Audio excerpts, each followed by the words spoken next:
сәлеметсіздер ме оқушылар? Біз өткен тақырыпта қандай сабақ өттік?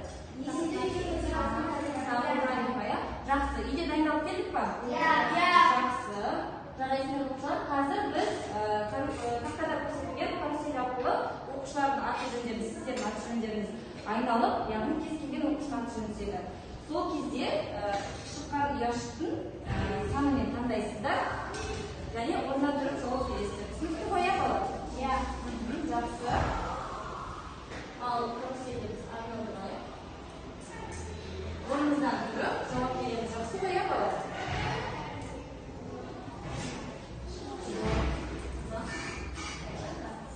Айта қойсыздар. Ай екенімен автоматты есептік машинасы мод 1 деп аталады. Мод 1 деп аталады. Жақсы, отыра ғой. Келесі оқушы бізде. Жылдамдықтар орнымыздан тұрып жауап береміз. Жақсы ма? Кәусар. Яшық қандай ғой? Кез келген яшық, екінші яшық, иә? Алғашқы программалаушы кім? Алғашқы программалаушы ол Ада Левис. Ада Левис, иә? Жақсы, отыра ғой, жарайсың. Келесі сұрақ. Келесі оқушы бізде айналдырамыз. Келесі бізде кім түседі? Аяжан. Аяжан, тұра ғой. Кез келген яшықты таңдай ғой. Бірінші, иә? Жақсы. Ежелгі санау құралдары қандай болды? Қандай болды ең алдымен? Қолмен Тастармен ағашпен, және де жіптермен санады. Жақсы, жарайсың, отыра ғой. Келесі оқушы бізде.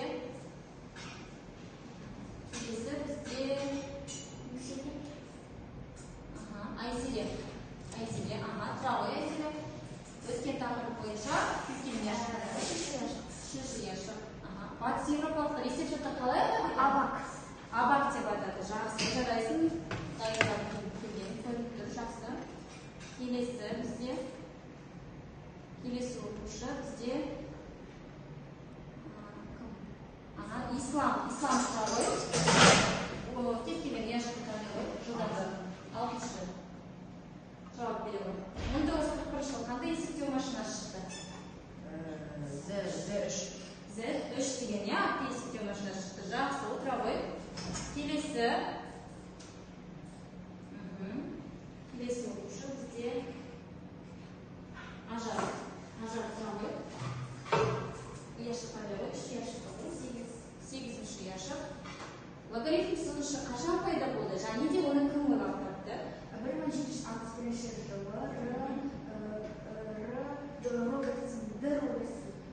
Жақсы, Робертс ойлап тапты, иә? Жақсы, отыра ғой. Келесі бізде тағыдай сұрақ бар. Келесі бізде кім түсті? Марғұлан, иә? Марғұлан, тұра ғой. Яшық қандай ғой? Екі яшық қалды тестер жылдарында бол. 7-ді таңдайық, иә? Есепшот әлемде қалай аталды? Есепшот Россияда есепшот деп аталды. Ресейде, иә? Ресейде есепшот деп аталды. Японияда Сарабан деп аталды. Ал Қытайда Суань деп аталды. Батыс Қазақстанда Батыс Еуропада Абак деп аталды. Абак деп аталды. Жақсы. Тағы да бір яшық қалды. Енді кімдің қазір айтамыз? Кім түседі екен? Соңғы сұрағымыз қалды. Айын тұра ғой. 6-шы яшық қалды, иә? Чарльз Бэббидж қандай машинасының жобасын құрастырды? Аналитикалық машина, иә? Жақсы, жарайсыздар балалар. Сабаққа дайындалып келгендеріңіз көрініп тұр. Ал енді бұл бізде үй тапсырмасын қайталау ретінде сұрақтар болды. Енді балалар біз бүгін жаңа тақырып өтетін боламыз. 4-ші тақырыпты аша қойыңыздар. Есептеу техникасының дамуы және келешегі. Бүгінгі күнді жазып қойыңыздар. Бүгінгі күнді жазып қойыңыздар. Бүгінгі күнді және де бүгінгі тақырыпты жазып қойыңыздар.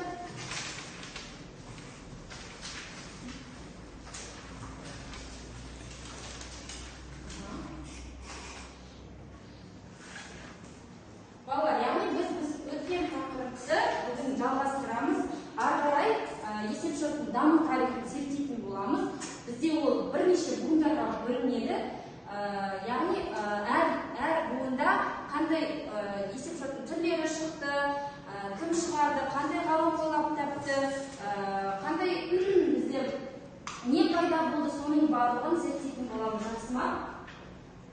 Енді жазып қойдық қоям. Енді бала, бізде компьютер буындары бірнеше буынға бөлінеді. 5 буын, яғни 1946-1958 жылдары бастайды. Ол кезде балалар бізде электронды вакуумды шамдар шықты. Мұқият тыңдап отырамыз. Екінші буында бізде транзисторлар шықты, яғни ол 1958 және 1964 жылдарды қамтыды. Үшінші буын бізде 1964-1971 жылдарды қамтыды. Ол кезде интегралды микросхемалар болды, яғни мына жерде балалар сіздерде суреттері көрсетілген. Келесі төртінші буын 1971 және 1971-ден ары қарай жылдарды қамтиды. Ол кезде үлкен және өте үлкен интегралды схемалар шыққан болатын.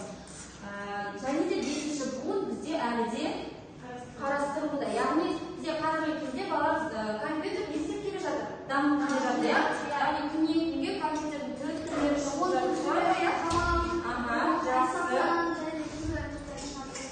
әртүрлі компьютер, мысалы қалта компьютерлері, ноутбук, нетбуктар шығып жатыр, солай ғой. Яғни қазір бізде заман талабына сай өзгеріп келе жатыр. Ал енді бала, мен әр буынға тоқталып өтсем, бірінші буын бізде электронды вакуумды шамдар. Бұл кезде бала линиум, эдвак және унивак компьютерлер пайда болған болатын. Мұқият тыңдап отырамыз.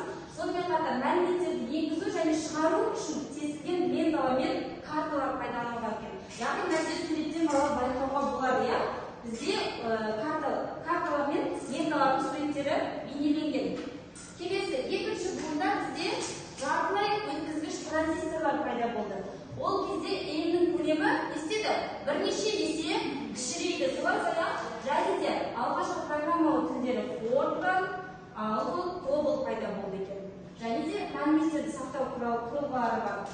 Магниттік барабандар, магниттік дискілер, яғни білесіздер ғой, ақпараттарды қайда сақтаймыз біз? Магниттік дискілерді сақтаймыз. Яғни бұл екінші буында пайда болды. Үшінші буын бізде интегралды сұлбалар. Элемдер көлемді ақпараттарды сақтау мүмкіндіктеріне ие болған екен. Яғни үлкен көлемді ақпараттар бар емес па? Сонда элемдер сақталған екен. Сонымен қатар программалау тілдері Basic, Pascal, C пайда болды. Және де магниттік дискілер шыға бастаған екен. Келесі төртінші буын үлкен және аса үлкен интегралды схемалар, яғни компьютерлер пайда болған. Алғашқы микропроцессор жасалынды. Сонымен қатар ақышты қандай? IBM фирмасының және Apple фирмасының Macintosh компьютерлері танымал болған екен. Сіздер ең алғашқы компьютерлерді еске түсірейікші, қандай болды бізде? Ең алғашқы компьютерлер ақ компьютерлер болды. Яғни олар ең алғашқы компьютерлер болар, бізде ақышта пайда болған екен. Соны ұмытпайық, жақсы ма? Жақсы. Және де бізде бесінші буын болашақ компьютерлер. Яғни адам тілін түсінетін жасанды интеллектісі бар болашақтың машинасы. Бұл буында компьютерлер программалық құрамая міндеттерді шешуге мүмкіндік береді. Яғни сіздер өздеріңіз қазіргі кезде пайдаланып жүрген компьютерлер түрлері, ноутбуктар, нетбуктар, компьютерлер. Жақсы. Сонымен қатар міне бар заманауи цифрлық техника, ноутбук, қалталық дербес компьютер, MP3 плеер, электронды жазба кітапшасы, мультимедиалық проектор, сандық фотоаппарат, сандық видеокамера, сонымен қатар навигатор. Қазіргі кезде қолданысқа ие ма? Яғни заманауи цифрлық техника. Яғни бізде қазіргі кезде цифрлық техника дамуда ма балалар? Даму үстінде ма? Даму үстінде. Жақсы. Түсінікті ма балалар? Яғни бізде неше буынға бөлінеді екен? 5 буынға бөлінеді екен. Яғни әр буында бізде әртүрлі компьютерлер пайда болған екен. Жақсы. Соның енді қазір балалар сіздерге тапсырма беріледі. Яғни бұл жерде сіздер дәптерлеріңізде жазбаша тапсырма орындайсыздар. Берілген суреттерде сіздерде түрлі машиналардың суреттері бейнеленген. Сіздер сол суреттегі қарап отырып, бірінші сурет қандай аты, екінші суреттің машинаның есепшотының аты қалай, үшінші суреттің аты қалай, солай жазып шығасыздар. Түсінікті ғой? Яғни бірінші сіздерге жазбаша тапсырма беріледі. Уақыт 5 минут уақыт беріледі. Орындаймыз.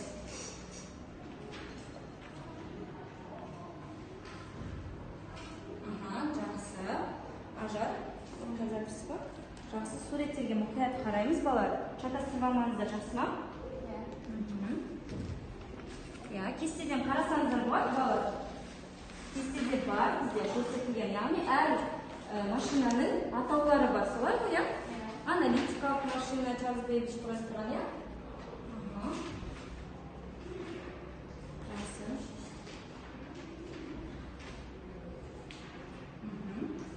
Орындаймыз. Енді дәптерге орындаған жауаптарыңызбен салыстырыңыздар, жақсы ма? Бірінші бізде римдік қабат, екінші шор, үшінші сурет,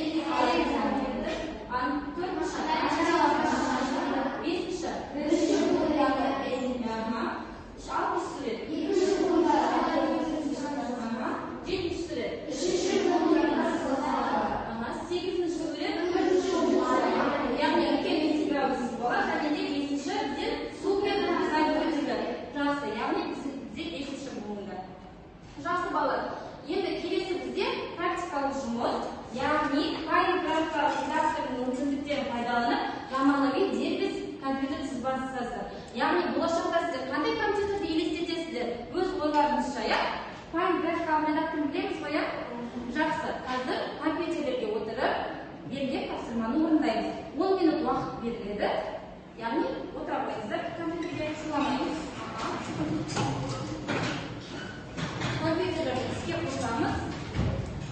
Кітаптарыңызды алмай қойсаңыздар болады, себебі сіздер өздеріңіз саласыздар, солай ғой, иә, суретті. Компьютерді іске қосамыз.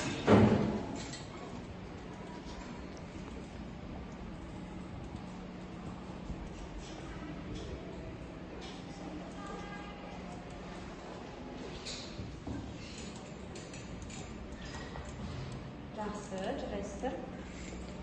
Өте керемет. Бояй ғой енді.